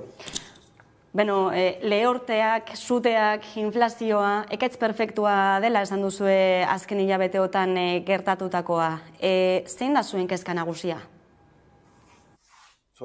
Gure kezka nagusia, zuk esan duzun bezala, ekaitza perfektoa, perfektoa, vamos, beste ez dakit, ze falta den. Eta gure kezka nagusia, asko daude. Lehortetik hasita, pentsuen eta prezioak eta denen ilodian, prezioak eta nola ilodian, jasotzezteguna, galtzen nahi gana, leheno olioak eta arrautzak ekoizten zituen gizon horrek esatezun bezala, gainantziko guztik gaude horrela. Eta kezka nagusia, noiz bukatzen da, noiz bideratzen dugun zehau, egoera hau. Izan ere, Bitxor, zein baldintzatan ari zarete lanean gaur egun? Esan dan, kostoen prezioen igoerarekin, bai pentsua, bai gasoilak, bai denak, eta gero lehortearekin, gu harrekin ibiltzen gara, ganauakin ibiltzen danako, alde batetik egin du, ganaua menditikan jetxi, negun eman behar zitzaien jana ematen hasi, neguako jana gutxi zehon, lehortea leku guztietan dago, eta pentsua ezin diuz eman oso garesti dagolako, belarrik ere ez dago, eta horrela gaude. Ez dakigula zer datorren, o zer izango. Produkzioa guztiz jaitsi da, beraz. Barkatu ez izut ondo entzun? Bai, esaten nuen, Bitxor, egoera honetan produkzioa guztiz jaitsi dela, ez da? Produkzioa, negurako janak eta belarrontzek eta zeak, horiek erabat, jetxi dira. Eta jendeak, pentsatu egin behar da, dena jarri dan prezioarekin, koizteak merezi du. Dirua galduko te deun. Orduan, dirua galtzekotan, zenbat eta gutxio galdu, hobe. Eta, nik pentsatzen eta urtengoa, ez dira beste urteko bezala izango. Ez da posible. Ez da posible. Zein irtenbide ikusten duzue egoerari, irtenbiderik egongo baritz, ez dakit neurririk hartu ditzaketen instituzioek egoera honen aurrean, zer deritzozue? Zein izango litzateke konponbidea, badakite arazo desberdinak direla, bakoitzak konponbide bat beharko lukeela, baina konponbiderik hartu ez den neurririk hartu beharko lirateke? Hombre, nik uste, epe motzera gauzak diruarekin konpontzen diala. Eta, bai, laguntzak, baina laguntzak esplotazioak mantentzeko, ez, justu mantentzeko. Eta bestetik, hori, gizarterekiko, zaila da, baina, konpromesu bat, bertako produktuak eta konsumitzeko. Askotan gertatzen da, kanpokoa merkeagoa da eta lortzeko da, baina. Osea, azkenen gu bizi behar balin badagu, gure produktuak bertan salduta. Irutxe zait. Dena den eta egoera gaur egun nolakoa den ikusita, zein etorkizun ikusten diozu sektoreari?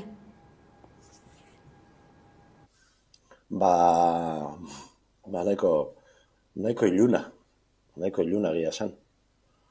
Nahiko iluna, porque ez da ikusten inondikan bendea da borrokan batea eta bestea, baino ez dira numeroak ateratzen. Eta gero eta zailagoa dago, eta gero olako baldintzak etortze ezkigu, eta ja da gaixo dagonari azkeneko kolpea eman.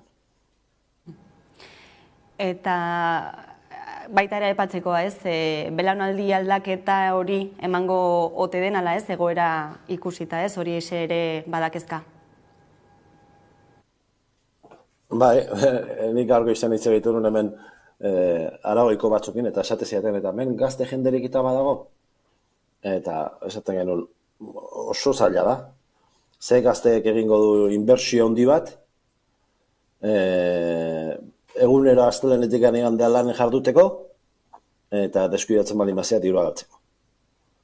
Eske oso zaila da. Eta aukera bakarra bat da, etxen baserrian etxeko esplotazioaren bakazu horri heltzea. Baina kanpotikan oso zaila ikusten denik baten bate sartzea.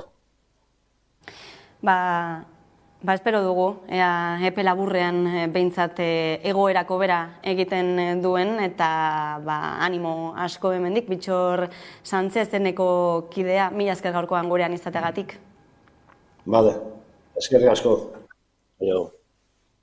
Horixe egoera ez da berria, baina ikusi dugu larritasuna handitu egin dela azken hilabeteotan, ez? Eta Bittorrek komentatzen zuen, ez da? Bertan kontsumitzeko garrantzi hori, lehen kontsumo aldaketak eta kontsumo ohituren aldaketari buruz aritu gara, ez? Eta horrekin lotuta, ez? Lotura zuzena daukalako. Nik de hecho, hori dukan horrela, ideia moduan, kontsumitzaileok daukagun ere boterea. Askotan igual hortaz ez dugu hitz egiten eta ematen du aukera gutxi daudela eta gukein marduna da aukeratu merkeena. Eta uste dut hori aldundu behar garela eta badaukagule botere bat aukeratzeko produktuak eta inkluso antolatzeko produktu horiek egoteko modu justu batean eskura. Eta uste dut lehenengo sektorarekin zorionez badaudela proiektu batzuk Euskal Herrian, gure hiri gehienetan, eta uste dut gainera sortzen ari direla, olako landare moduko laboreko dendak eta dira kontsumitzaileak elkartzen direla, eta produktoreekin olako proiektuak adosten dira, produktu horiek ailegatzeko informazioarekin, non ekoizten diren, nola ekoizten diren, eta gero ere adosteko prezio justu bat, eta prezio justu horren barruan dela, badagolare produktorea modu duin batean bizitzea, zerbitzu horrek esaten duena, nik argi ikusten dut, ezin baduzu garatu zure bizitza modu duin batean, zuz aukeratuko lehenengo sektoran lan egitea, eta askok eta askok egiten dute militantzia moduan, berak esan duena, baserria mantentzeagatik, baina gero segurazki dibiturriak beste leku batzuetatik ere badato setzean, beste leku batzuetan lan egiten, eta hori da duina, eta hori da autoesplotazioa. Eta uste dute behintzat gure esku dagoena da hori bultzatzea, hori antolatzea, eta hori da egin aldugun gure ekarpen xumea. Bestelako aldaketak beste leku batzutatik etorri beharko dira, baina behintzat hori bai dago gure esku. Bai, bueno, a ber, prezioa da hitz magikoa, urteko hitza izango da hori prezioak, bai energian, bai elikaduran, a ber, prezioak ezartzeko libre merkatua dago, hortik, eskaintza eta eskariak egokitzen, eta jendeak berak aipatu duen konpromesua hartzeko, jakin behar du prezio horiek ezartzeko hainbat hortik dauden baldintzak nola osatzen diren. Normalean ez dakigu, bakarrik ikusten dugu prezioa dendan. Orduan, ikuspuntu horretatik, sentsibilizazio lana egin behar da, gizartean, ikusteko prezio horren atzean ze lana dagoen, ze gauzak diren, ez da bakarrik ura, ongarriak, energia, horren atzean hainbat gauza daude, eta orduan bai, igual, baloratzeko aukera badugu, zuk esan duzuna. Guk aukera daukagu, hartzeko hau edo beste hau.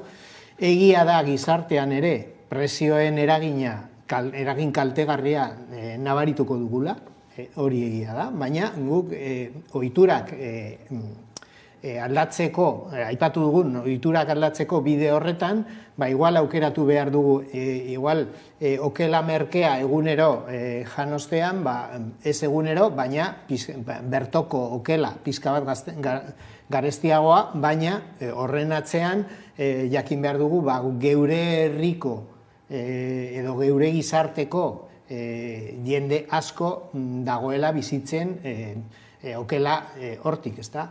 Orduan, lana egin behar dugu, epe ertaineko lana egin behar dugu ere gizartean sentsibilizazioa areagotzeko. Hildo honetan ere, ez dakite, zerbait gaitu behar nantzen? Esan behar nun, nire ustez lan hori nahiko eginda dago, hau da. Niretzako ez da kasualitatea, merkatal zentru gehienek edo kate gehienek erabiltzea, lokala, bertakoa, kilometro zero, kontua da erabiltzen dute iruzurra egiten. Gaur egun hartzen duzu produktori eta ez da bertakoa eta ez da lokala, baina hori erabiltzen dute, eko hitza moduan. Jendartean egin dugula lan hori, jendeak badaki ekonomia zirkularra edo ez, bertoko edo produktu gertuak kontsumitzen direnean, dagoela ekonomia bat bultzatzen, dagoela ere kalitate bat bultzatzen edo kontsumitzen. Horregatik besteek erabili dute propaganda guztietan hori.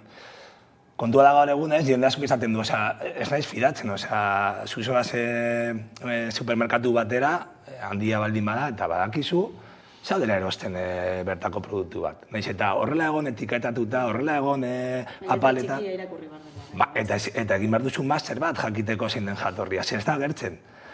Orduan, ere, horretarako uste dut horregatik esan dut, konfiantzazko espazioak erosteko ere, egin barik masterclass bat, nahi dut jun leku batera, erosi eta jakin, dagoela erosten, bertako produktu bat, eta egongo den ekoizlea dagoela bere bizitza moduin batean garatzen. Eta gaur egun, behintzat, ez bada beste moduan arautzen informazioa, etiketajea eta horrela, da proiektu horizontalak sortzea eta kontsumitzaileak bultzatzea bestelako erosketak egiteko lekuak. Hori zen, uste dalako badagoela garatuta ideologikoki hori ez, baina gero ikusten da guztiek erabiltzen dute propaganda egiteko eta beti moduan ez, lapurtzen dituzte ideia batzuk, saltzeko gehiago eta... Zuk aipatzen duzu kate banatzaileak eta arrazoia duzu horren atzean ez dakigu zer dagoen. Baina orain, egun hauetan aipatzen da nola kate horiek prezioak mugatu behar dituzte. Eta nik aipatuko nuke kate horiek produktuak erosten dituztenean, lehen sektoreari, haiek ezartzen dute prezioa, eta ez ekoizleak. Orduan, ikuspuntu horretatik, mugatu behar da salmentarako prezioa, baina erosteko prezioa ere mugatu behar da, eta ez da jaitsi behar muga horretatik. Hori egiten ez baldin badugu, bai etiketak, zuk aipatu duzuna, etiketak eta guzti, naizta egiazkoak izan, horren atzean dagoena da esplotazioa. Dudarik gabe. Zan nuen ere, beste metodo bat ere izan daitekela, ez? Kate horrekin apurtu eta zuzenean ekoizleari produktuak erostea, ez? Gaurkoan berriro ere berrabiarazi da Ordiazeko azokan, esaterako, ez? Hori izan daiteke beste... Gainera oso herri aproposean gaude, ze herri txikiak asko eta asko daude Euskal Herrian, eta erosketa mota hori egiteko aukera badugu.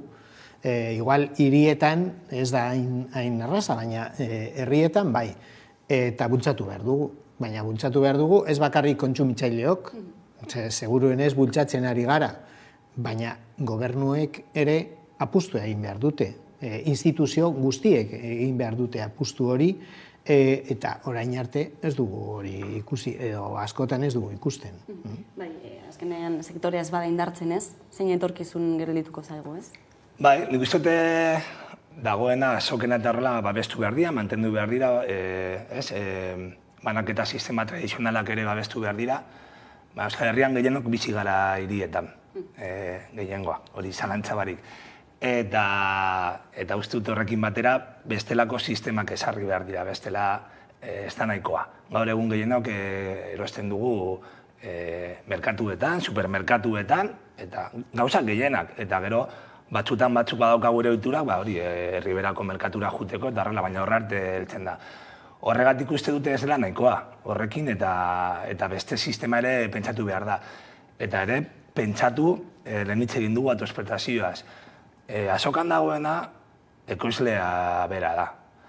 Orduan, ekoizlea egon behar da ekoizten, eta gero mantendu behar du bere postua, mantendu behar gure kasuan, auzo hirugunetan bizi garenok, izan behar dugu, ekoizleak eraman behar du bere produktua, jakin behar du dagoela espazio bat, nun jartzen dena prezio bat, jakin da zentzu dira kosteak produzitzeko, eta zuk esan duzuna, erosi behar dugula termino horietan, eta horrarte. Eta banaketa eta salmenta beste modu batean egin behar da guztut hirigunetan.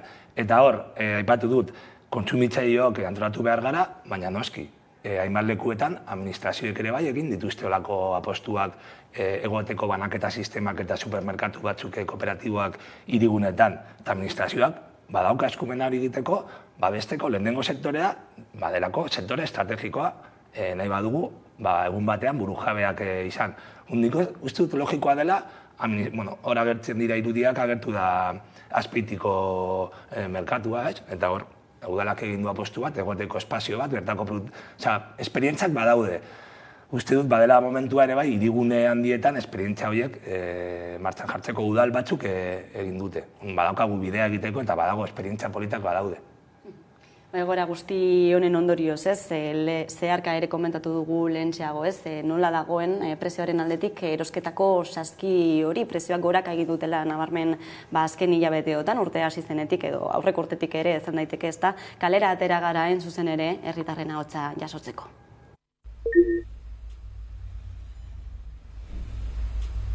Eguneroko erosketetan, igertzen da erabat. Prezioak igo direla, baina izugarri. Etengabe, ari da. Hemen dana du egorantz, soldatak izenezik, eta askanien, dinozu, askain zen bidu, ez? Osa, barriro gauz bueltatzen igual, etxekuen gana, edo ama, muma eta deko gusanak, igual euren gana zuten baskalduten, edo apalduten edo danakue, eta askanien hori, zure konpriek bakarrik, igual urtete otzulako oso karu. Eta hori, txarto, egoerie, oso txarra. Norokorrin esan da, txarra, eta gero eta txarra izango gara. Bai, nabari dut, baina anbito guztietan. Erosketan, dedetan, leku guztietan. Bai, ego da asko, gasolina ere bai ego du dena, eta hori oso txarto egirritzen zait, baina, bueno. Dana presio guztiak gora egin dabe, batez bedenetan ikusten dugu fruta eta olako gauzak ikaragarri igo dira, inoiz ez beste. Orduan, ez daukagu besterik, ez dauka itxura handirik bueltatuko denik, lehen gora, aldan moduan beste gauza batzuetatik kendu, eta lan bestean. Bai, nabaritzen da, baina niretzat ez da hain importantea bakarrik da nire bizitza ni bakarrik nago.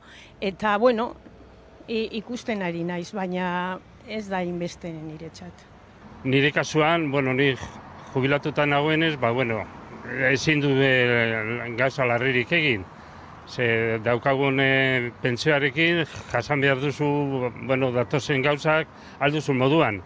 Egia da, dena igotzen ari dela, jendea gero eta potere gutxiago doka egunerako laguntzarako, eta hori nahiko larria da, eta larriagoa izango da. Horixe pentsiodunen, langileen ahotsak kalean bildu duguna, zuek nola bizitzen ari zarete egoera guzti hau? Suposatzen dut gizarte jende guztia bezala, ez da, kezkatuta, egia da, nire kasuan, soldata badauka dela, eta soldata nahikoa dela, egoera honi aurre egiteko, baina hainbat eta hainbat kolektibo zaurgarrienetan adibidez, hori igual jasan ezina da, eta oso kezkagarria da gizarte gisa edo herri gisa ikusteak, gizarte zati handitxo bat badagoela, oso mehatxatuta presioengatik. Nik uste dute alde batetik argi esatea gero eta pobregoak garela, guztiok, baina gara, zentzu horretan, lehen ondo getenak oren gara pobreagoak, lehen pobreak zirenak, gaur egun daude goera oso larrian.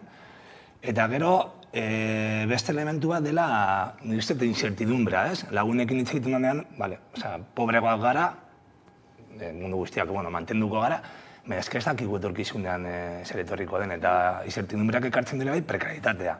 Bizitzea beti, ez egitea zure bizi proiektua modu batean, ez dakizulako zer etorriko den, eta horrek dauka kalte batzuk oso larriak direnak. Eta gero lotxagatik lehenengo gaiarekin. Aberastasuna badago. Hiru enpresa handi horiek gero eta gehiago irabazten dute, aberastasuna badago, baina ez da ondo banatzen. Batzuk asko akumulatzen dute eta beste guztiok gero eta gutxiago. Orduan hori bai egin marko dugu ere goeta bat, dagoena banatu beharko da, bestela iritzi guztiak izan dira, berdinak. Gero eta pobreago gara, nik adiez ez nahi zadoz iritzi guztiekin dagoena da, nik uste ez dagoena, inbar duguna da, planteatu, irtenbideak, borrokatu, eta aberastasuna hori banatu ondo, lana banatu ondo, guztiok modu duin batean, bizirauteko, jakinda, etorkizuna ilun dagoela, baina bide berriak gaudela ere egiteke. Sakontzen ari delako, gizartean dagoeneko zegoen arrakala hori, batzuek asko, beste batzuek oso gutxi, eta galdetutako batek ere esaten zuen, noiz arte irango du hau, ez dakigu noiz arte, prezioak goraka eta goraka doaz hilabetetik hilabetera, baina ez dakigu aurreko egoerara noiz bait itzulikote garen. Produktu gehienak energiarekin lotuta daude. Batez ere, garraio bidea eta logistika energian osatuta dagoelako. Orduan, ikuspuntu horretatik energiaren prezioak ahuldu arte, jarraituko da egoera hau. Orduan, horrezegatik da ingarrantzitsua trantsizio energetikoa egitea, hori dena orekatzeko. Orduan, trantsizio hori bukatu arte, seguruenez, Carlosek aipatu duen incertidumbre hori mantenduko da.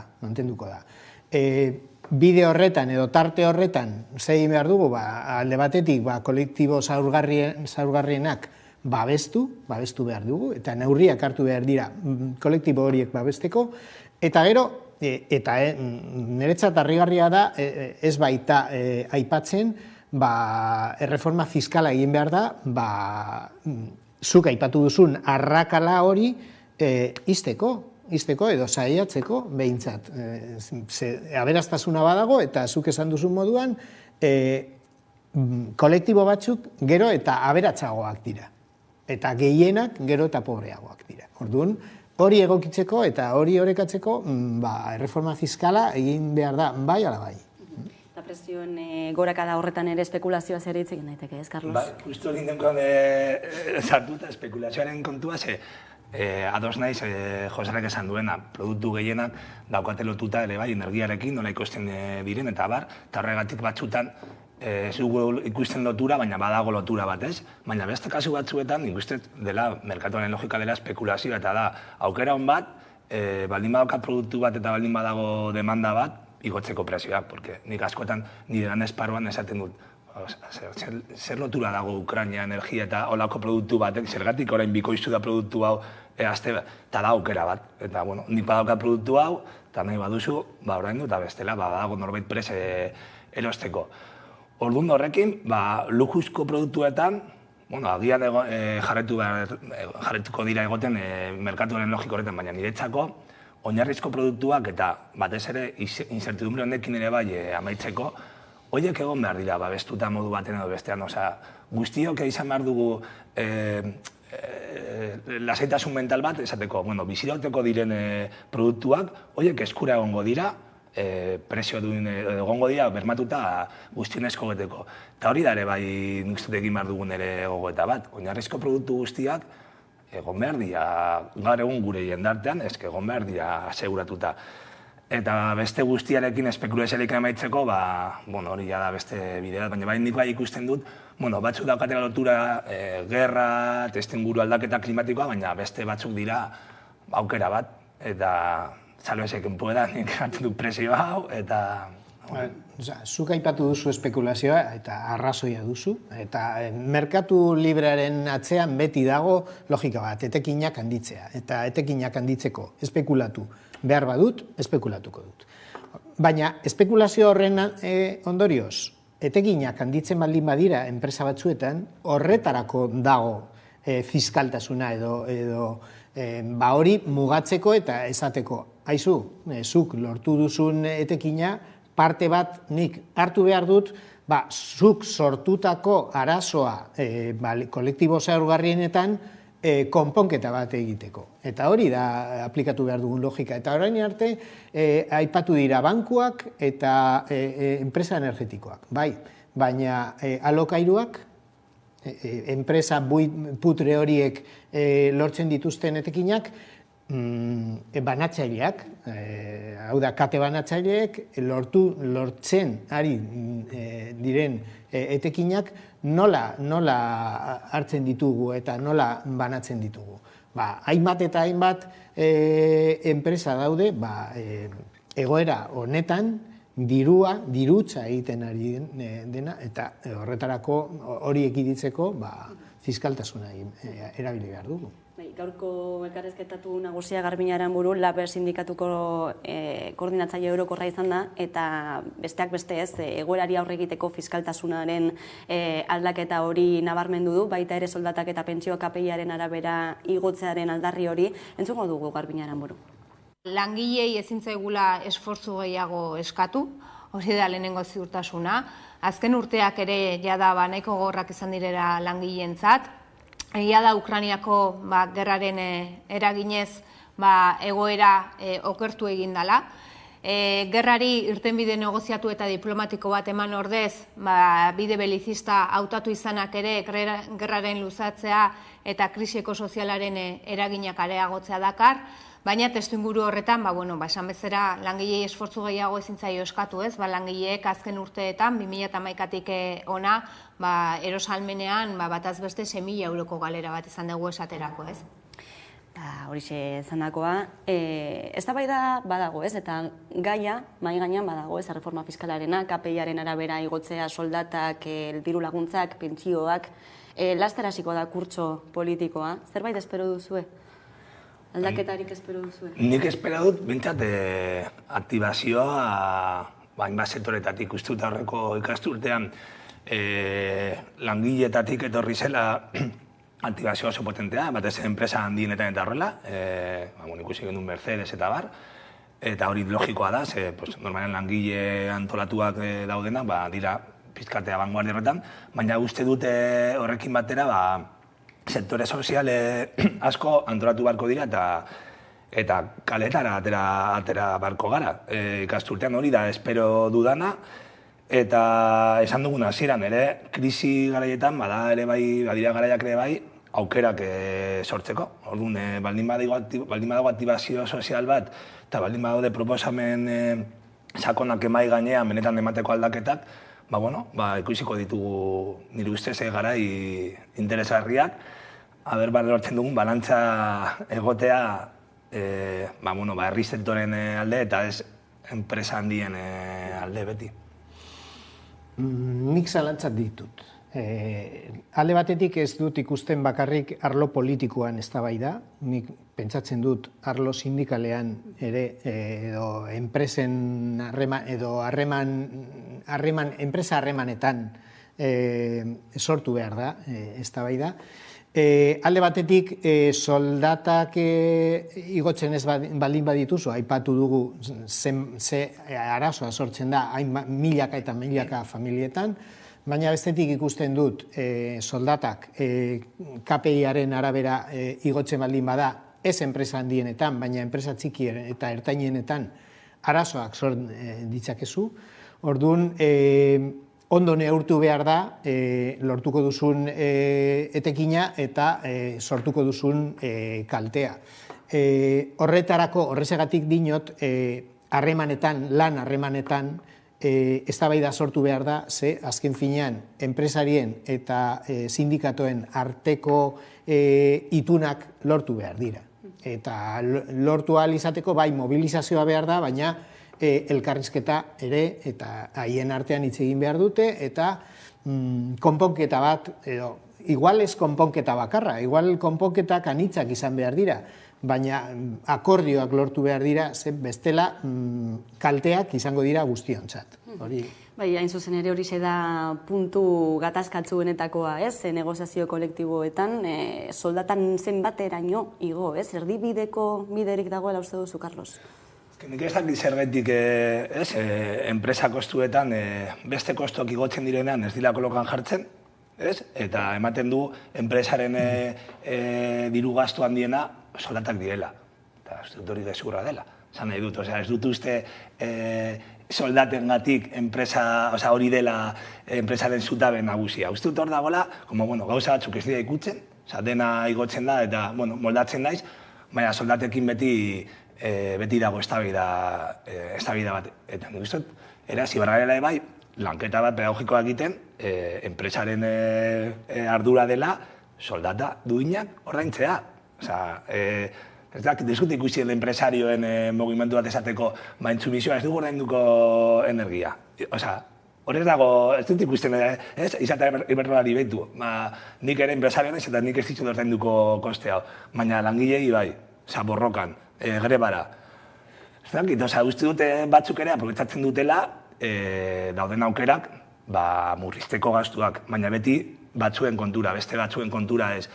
Eta uste dut hor, elkarrizketa egon beharko dira, baina segurazki borrokatu beharko da, eta segurazki ere bai, borroka pedagogiko bat egin beharko da, esateko, soldataren igoera logikoa da. Bizitza igo da, dena igo da, soldatak ere igo behar dira. Eta uste dut ez dela katastrofismorik gabe. Porque normalean, nik ulertzen dut, batzuk egiten duten katastrofismoa. Igotzen maizut soldata €1 pikutara doa guztia. Bueno, pues es que €1 badin badanan pikutara, igual enpresa itxi behar dugu, porque egin barik zazun nahi redik, baina, bere terminetan jokatu eta soldatekin ere ezin da jokatu holan, eta ez beti kalteak langileen bizkarrean. Eta, hori da pentsatzen duan, ustut ere bai, termino horietan kokatu behar dela, bai, dena gaiztu da, baina, soldatak ere bai, garestiagoak izango dira, logika berdinean. Bai, adibideak lorgarriak direla badaudelako, ez? Mercedes daukagu gertu, hasieran zirudiela ezinezkoa zela, ez? Eta gero lortu zutela. Bai, Mercedes eta enpresa handienetan arrazoia dauka, Carlos. Langileek ez dute ordaindu behar krisia. Baina enpresa txikienetan eta ertainenetan ez da bakarrik soldaten igoera, da energiaren igoera eta haiek daukaten eskura tresna finantziarioak edo horri aurre egiteko ez dira berdinak. Orduan, horrezagatik nik aipatu dut alde batetik, ezberdindu dut enpresa handiak eta enpresa txikiak eta ertainak, eta gero sektoreak. Sektore batzuk badaukate prezioetan, euren produktuen prezioetan islatzeko igoera horiek, eta beste batzuk igual ez dute izango, adibidez lehen sektorearenak. Orduan, horrezagatik dinot ez dela bakarrik arazo politiko bat. Lan harremanetan ere eztabaida horiek eman behar dira eta itunak lortu behar dira, sektore ikusten ze egoeratan dauden, eta baina egia da aukerarik ez badagoela,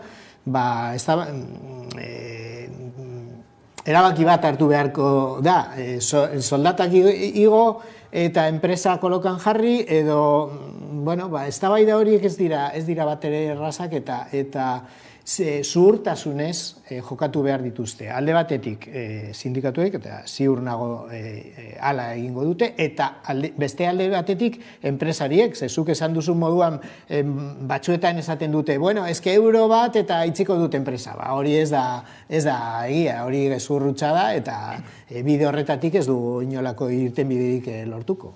Ikusiko da, hemendik aurrera ea nola evoluzionatzen duen egoera guzti honek. Hemen utzi behar dugu gaurko solasaldia, eskerrik asko beste behin gurean izateagatik Joserra Becerra eta Carlos Renedo, eta jarraian eguneko albiste nagusiak Carolina Suárez lankidaren eskutik. Ondo izan.